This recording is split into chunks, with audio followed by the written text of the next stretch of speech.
You're watching the Kansas City Chiefs Report. Tyler Jones here with you. Thanks for joining us.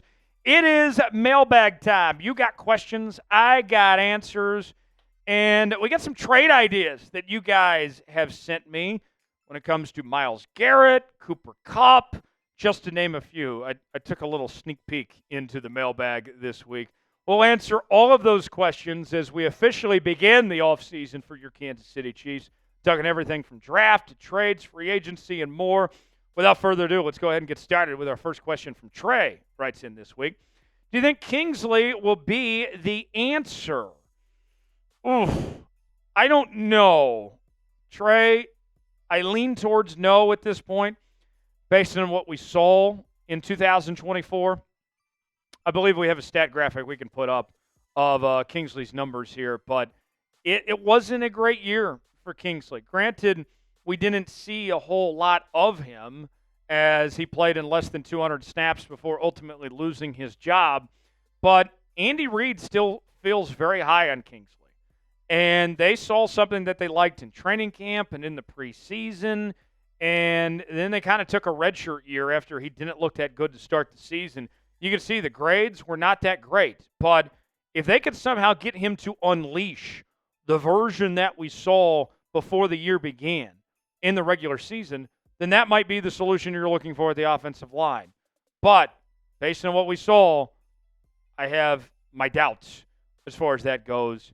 I hope Kingsley can figure it out, but I am a bit concerned, and I think it's very fair to be concerned at this point. Mike writes in with a $5 super chat. I trust Veach, but he and the team need to nail this offseason and address the left tackle position and just make sure Patrick is not having to run for his life. I mean, here's the thing. All right? Let's be real with y'all for a moment. How long have we had this left tackle discussion now? Too long. You go back to, you had Eric Fisher. He was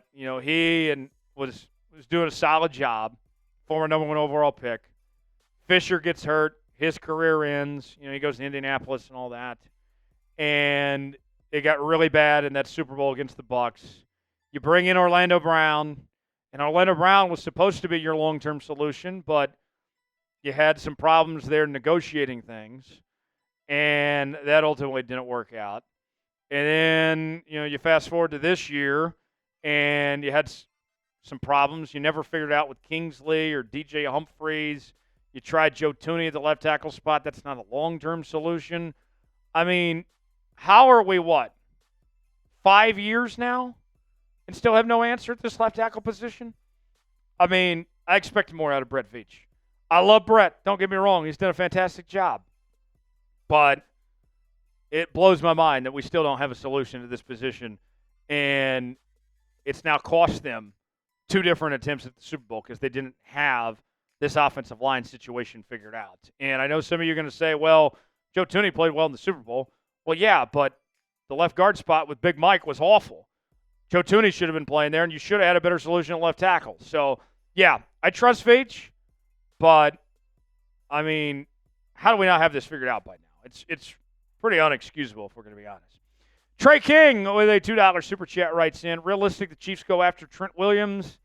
I don't see that happening. Maybe I'm missing something, but they just gave him a new deal before the season began there in San Francisco. I can't imagine them moving on from him. I think he's the greatest left tackle in the history of the game, and I loved him at Oklahoma. He's been fantastic, but I'd be surprised if he became available. If he did, that could be an option, but how much longer is he going to play? And then you're right back to square one again of trying to find another left tackle. So I got my doubts. Folks, I want to make sure not only you're subscribed to the Kansas City Chiefs Report, but also you're part of what we call the Noti Gang.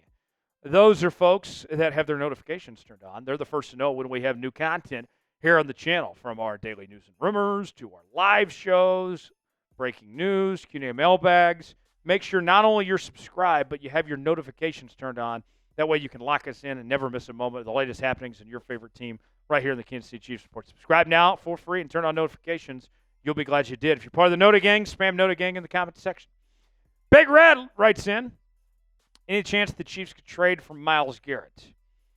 It's not impossible, but the chances are very slim when it comes to trading for Myles Garrett. He's been the best defensive player in football the last several seasons now. And even with the double teams and all that he takes on, he still, puts together 14-plus sack seasons and gets after the quarterback, creates all sorts of forced fumbles. And, he's just dynamic. And he's right in the thick of the prime of his career. I do have some character concerns. I still hold it against him of what he did to my guy Mason Rudolph many years ago, banging his helmet on his head and all that. That wasn't great. And then lying about it afterwards and all that. But Myles Garrett's a terrific football player. And, I would say that there's two obstacles in the way of bringing in Myles Garrett. One is the money. He ain't going to be cheap. And two is the draft capital. You'd have to give up a lot for him. So do I think they're going to do it? No. Is it impossible? Also, no. Should the Chiefs trade for Myles Garrett? It's our pinned comment today. Let us know. Why for yes, in for no. Should they trade for Myles Garrett or not? Weigh in and let us know. Today's show is sponsored by Prize Picks. Prize Picks is the place to go for daily fantasy made easy. Here's how it works. Choose two or more players on any given category. Get the choice of more or less, whether you're talking fantasy points in football, rebounds in basketball, goals in hockey. Maybe you're like me and you're looking forward to the NASCAR season starting up this week. The Daytona 500, the great American race. Whatever it may be, Game Time's got you covered. And they got two great deals they're offering for you right now, folks. With Game Time, you can get this. You play $5, you get $50 to spend for free. You don't even have to win to get the money. And on top of that, you can win up to 1,000 times your money right now on Prize Picks at prizepicks.com/CLNS. All-Star Weekend is almost here, and Prize Picks is the best place to win cash while watching your favorite players during the game. In the Saturday night events like the three-point contest, Prize Picks also offers weekly promotions that lead to big payouts like Taco Tuesday each Tuesday. Prize Picks discounts each player projection up to 25% to provide even more value to your lineups. Here's what I got on Prize Picks, folks. With the NASCAR season revving up, start your engines. I'm going with Ty Gibbs. By the way, for you non-NASCAR ball knowers, that is the grandson of the great Joe Gibbs. Driving for his grandpa, by the way, Joe Gibbs Racing. He hasn't won a race yet. I think he gets at least more than one win this season. I'll go with the more on race wins. And then my namesake, my brother from another, Tyler Reddick. I got him having more than 3 race wins. I think he's going to go off this year. If I put $20 down, both those hit, that turns into $60 on Prize Picks. Play along with me, prizepicks.com/CLNS, promo code CLNS. The link is in the comments and description of today's video. Prize Picks, proud partner of the Kansas City Chiefs Report. Glad to have him with us here on today's show. David Buck, no relation to Joe Buck as far as we know, writes in. Better chance to re-sign D-Hop or Hollywood for next season. I think there's a better chance that Hollywood comes back. D-Hop really fell off there towards the end. We saw what happened with the drop pass in the Super Bowl. He did have a touchdown catch. But Hollywood was supposed to be a big part of this offense. And then obviously that injury that kept him out most of the regular season.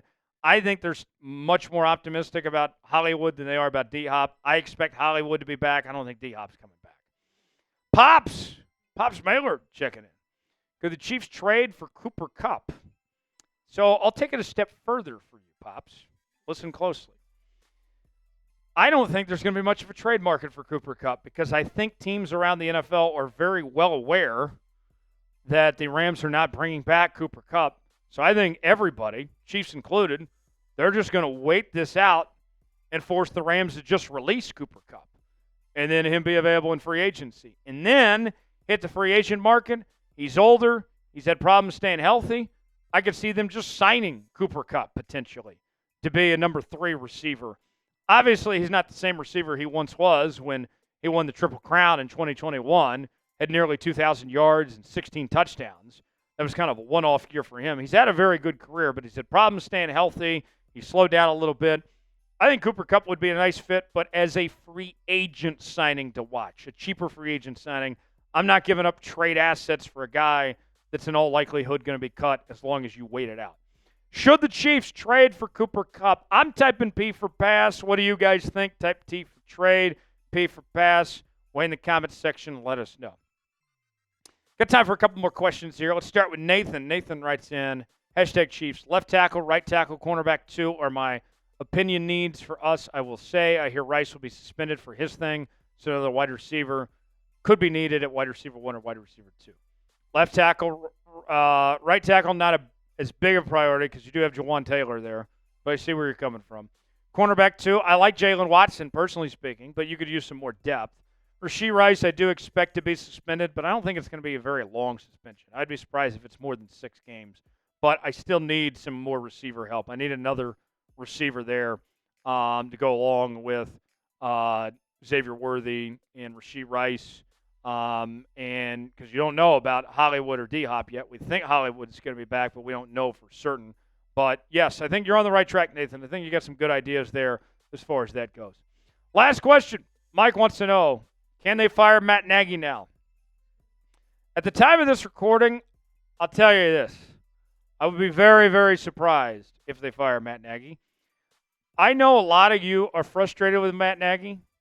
This offense hasn't been nearly as explosive as what we had grown accustomed to over the years. But, folks, you got to lay off Matt Nagy for a moment. You know who's calling the plays, right? It's Andy Reid. So if you got a problem with Matt Nagy, you got a problem with Andy Reid is what you're really saying. All right? So moving on from Matt Nagy, I don't think is going to change much because it's still the same offensive system. It's still the same play caller. I understand some of the frustrations with Matt Nagy, but he's a yes man for the most part. He's doing what he's told. There's only so much a man could do. I think you need to back off Matt Nagy a bit. We need to lower the temperature. Now I sound like a politician. We need to lower the temperature a bit when it comes to Matt Nagy. Let's stop that. For continuing Chiefs coverage, subscribe now to the Kansas City Chiefs Report. I'm Tyler Jones. Thanks for joining us. We'll see you next time.